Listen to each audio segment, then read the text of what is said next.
না খেলে হবে না ভালো ছেলে, দুধ না খেলে হবে না ভালো ছেলে, দুধ না খেলে হবে না ভালো ছেলে, দুধ না খেলে হবে না ভালো ছেলে। আমার সন্তান যেন থাকে দুধে ভাতে, ঈশ্বরী পাটলির এই কামনা তো আমার আপনার সকলের। এই কামনার মধ্যে শুধু তো সন্তানের সুস্বাস্থ্য নয়, লুকিয়ে থাকে ভবিষ্যৎ জীবনের স্বাচ্ছন্দ্য। অথচ সেই দুধেই বারাসত বনগা শাখার হাবড়া স্টেশনে প্রকাশ্যেই মেশানো হচ্ছে ভেজাল।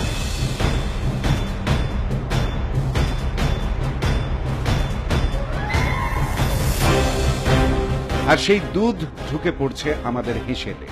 প্রতিদিন গ্রাম বাংলা যে দুধ শহর ও শহরতলিতে বাড়ি বাড়ি পৌঁছয়, তার অনেকটাই বহন করে রেল। হাবড়া স্টেশন থেকেও এভাবে ট্রেনের কামরায় চেপে দুধ পাড়ি দেয় শহর ও শহরতলিতে। দুধে জল মেশানো তো আমাদের কথ্য ভাষায় প্রবাদে পরিণত।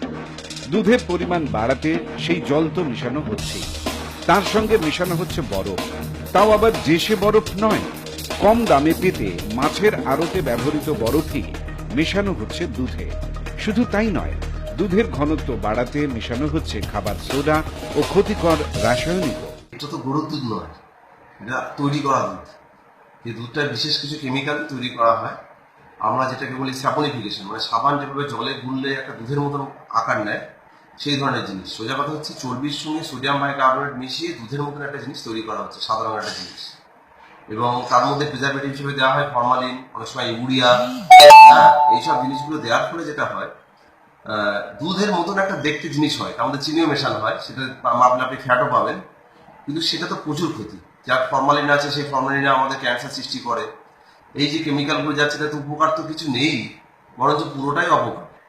তো এই ধরনের কেমিক্যাল খাওয়ার ফলে, এই যে যদি সোডিয়াম বাইকার্বনেট বেশি কেউ খায়, তার কিডনি খারাপ হয়ে যাবে। তারপরে ফরমালিন যদি কেউ খায়, তার ক্যান্সার হবে।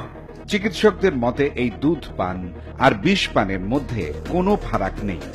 তাদের মতে এই দুধ পান করলে নানান জটিল রোগের পাশাপাশি হতে পারে ক্যান্সার। স্টেশন চত্বরে প্রকাশ্যে দুধে ভেজাল মেশানো হলেও হেলদোল নেই প্রশাসনের। অসাধু ব্যবসায়ীরা জানাচ্ছেন, মুনাফা বাড়াতেই তারা এভাবে দুধের পরিমাণ বাড়াচ্ছেন। তাই সাধু সাবধান, নিজেদের সুস্বাস্থ্য বজায় রাখতে নিজেদেরই সতর্ক হওয়া ছাড়া উপায় নেই। চোখ কান খোলা রেখে এই বিপদ এড়ানোর উপায় নিজেদেরই খুঁজতে হবে। দুধ না খেলে হবে না ভালো ছেলে, দুধ না খেলে।